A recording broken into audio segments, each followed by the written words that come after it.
Praise lord. బాగున్నారా? దేవుడు నామనిపిస్తుంది. అందరికీ ప్రైజ్ లార్డ్. మీ ముందుకు వచ్చి ఇలాగ మాట్లాడతాను. దేవుడు మరొక అవకాశాన్ని నాకు ఇచ్చాడు. మరొక అవకాశాన్ని దేవుడు మీతో మాట్లాడటానికి నాకు అవకాశం ఇచ్చారు. మీరు వినడానికి మీకు అవకాశం ఇచ్చారు. హల్లెలూయా. దేవుడు ఇస్తూ వాక్యం చదువుకొని మాట్లాడుతున్నాను.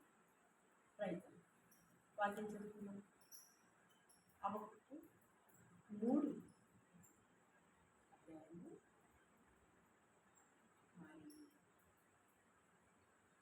17 కాంచి చదువుకున్నాను. అంజూరపు చెట్లు పూయకుండిను, ద్రాక్ష చెట్లు ఫలింపకపోయినను, ఓలివ చెట్లు కాపు లేక ఉండినను, చేలోని పైరు పంటకు రాకపోయినను, సేలలో పశువులు లేకపోయినను, నేను యెహోవాయందు ఆనందించెదను. హల్లెలూయా. నేను యెహోవాయందు ఆనందించెదను. దేవునామమున నా రక్షణకర్త అయిన నా దేవుని యందు నేను సంతోషించెదను. హల్లెలూయా. నా రక్షణకర్త అయిన నా దేవుని యందు నేను సంతోషించెదను. ప్రభువగు యెహోవాయే నాకు బలము. ప్రభువగు యెహోవాయే నాకు బలము. హల్లెలూయా. ఆయన నా కాళ్ళను లేడి కాళ్ళ వలె చేయును. అబ్బా, దేవునామానికి స్తోత్రం. ఆయన నా కాళ్ళను లేడి కాళ్ళ వలె చేయును. ఉన్నత స్థలముల మీద ఆయన నన్ను నడిపించెను. హల్లెలూయా. ఉన్నత స్థలముల మీద ఆయన నన్ను నడిపించెను. దేవునామానికి స్తోత్రం. హల్లెలూయా. అర్థమైందండి వాక్యం? అవును తమ్ముడు, అవును చెల్లి. మనం చూసేదంతా, మనం ఉద్దేశించిందంతా అది దేవుడికి ఇష్టమై ఉన్నదా? హల్లెలూయా. అవును. మనుషులందరూ నీళ్ళ వలె పారవేయబడుతున్నారు, నీళ్ళ వలె పోయబడుతున్నారు కదా. దేవుని కలిగి ఉన్న జీవితాలు ఎలా ఉంటాయంటే, చేలున్న పంట పైరుకు రాకపోయినను, పశువులు చేలో లేకపోయినను, అంజూరపు చెట్లు కాపు లేకపోయినను భయం లేదు. హల్లెలూయా. భయము లేదు. ఆయన నిన్ను ఎలాగ పోషించాలో ఆయనకు తెలుసు. ఆయన నిన్ను ఎలాగా రక్షించుకోవాలో తెలుసు. ఆయన నిన్ను ఎలాగ కాపాడుకోవాలో తెలుసు. ఆయనకు తెలుసు. హల్లెలూయా. దేవుని అనిపిస్తుంది. అవునండి, మనం చూస్తున్నాం. మనం ఈ సంవత్సరంలో అడుగు పెట్టిన కాంచి భయంకరమైన మరణాలు చూస్తున్నాం అదండి. యేసు ప్రభువు వారికి ఉన్న ప్రత్యక్షత ఒకటి ఉంది. హల్లెలూయా. యేసు ప్రభువు వారికి ఉన్న ప్రత్యక్షత ఏంటంటే, రాబోయే ఉగ్రత ఆయనకు తెలుసు, రాబోయే కీడు ఆయనకు తెలుసు, నీకు వచ్చే మేలు తెలుసు, కీడు తెలుసు. సర్వజ్ఞాని ఆయన. ఎవరంటే సర్వజ్ఞాని.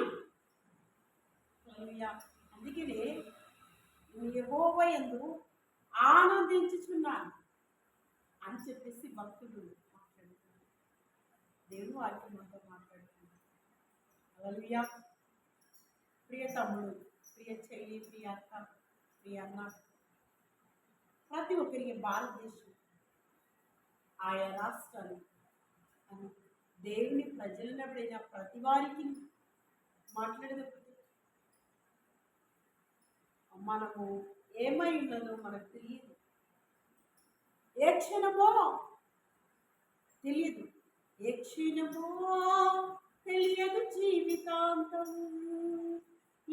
క్షణమే చేసుకో యేసుని స్వంతం.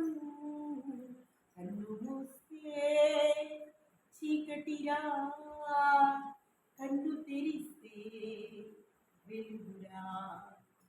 నోరు మూస్తే శబ్దం నిశ్శబ్దమురా, నోరు తెరిస్తే శబ్దమురా. ఏ క్షణమో తెలియదు జీవితాంతం, ఈ క్షణమే చేసుకో యేసుని స్వంతం. అవును,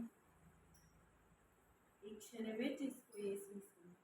యేసు ప్రభువాన్ని స్వంతము చేసుకుంటే నీకు ఇప్పుడు నేను చదవని, నేను ఇప్పుడు మీతో పంచుకున్నాయని అవన్నీ రాంగా మనం మరణిస్తే పరలోక రాజ్యం వెళ్తాం. హల్లెలూయా. పరలోక రాజ్యము దేవుని స్వాధీనంలో ఉన్నది. హల్లెలూయా. ఎవరి స్వాధీనంలో ఉంది? దేవుని స్వాధీనంలో ఉన్నది పరలోక రాజ్యం. దేవుని నామం. పరలోక రాజ్యము ఆయన స్వాధీనంలో ఉంది కనుక ఆయన బిడ్డలకి పరలోక రాజ్యం ఇస్తారు.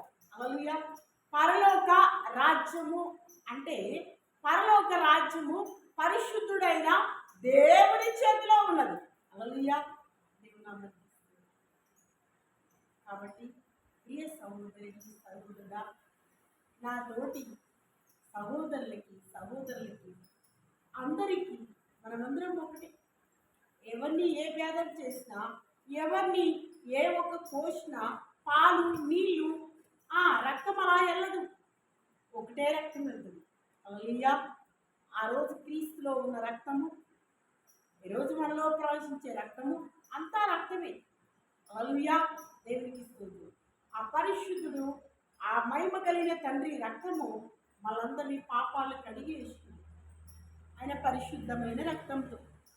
దేవుని నామానికి స్తోత్రం. కాబట్టి నేను మాట్లాడుతున్నది మీకు ఆశ్చర్యకరంగా ఉంటే నాకు మీరు రిప్లై ఇవ్వండి.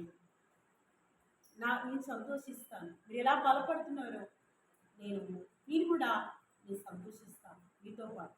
హల్లెలూయా. అవును, చాలా మందిని చూస్తుంటే భయం వేస్తుంది. నేను ఎందుకు చెప్తున్నానంటే ఇంకెంతమంది ఉన్నారో, ఏ కోటేశ్వరులైనా, ఏ ఒక్క పాక్టర్లైనా, యాక్టర్లైనా, ఎంతమంది అయినా, ఎవరైనా కానీ రక్షణ, ఒకడు దేశమంతా సంపాదించుకొని రక్షణ లేకపోతే అది ఫలితం ఏముంది? రక్షణలు కావాలి, నిత్య జీవము కావాలి. ఆ నిత్య జీవము మార్గం ఎట్లా ఉందంటే క్రీస్తులో ఉన్నది. హల్లెలూయా. నిత్య జీవ మార్గం ఎట్లా ఉందంటే క్రీస్తులో ఉన్నది. దేవుని నామాన్ని మీరందరూ క్రీస్తు వైపు తిరగండి. క్రీస్తును మీరు అంగీకరించండి. మీరు ఆయన ప్రేమ పొందుకోండి.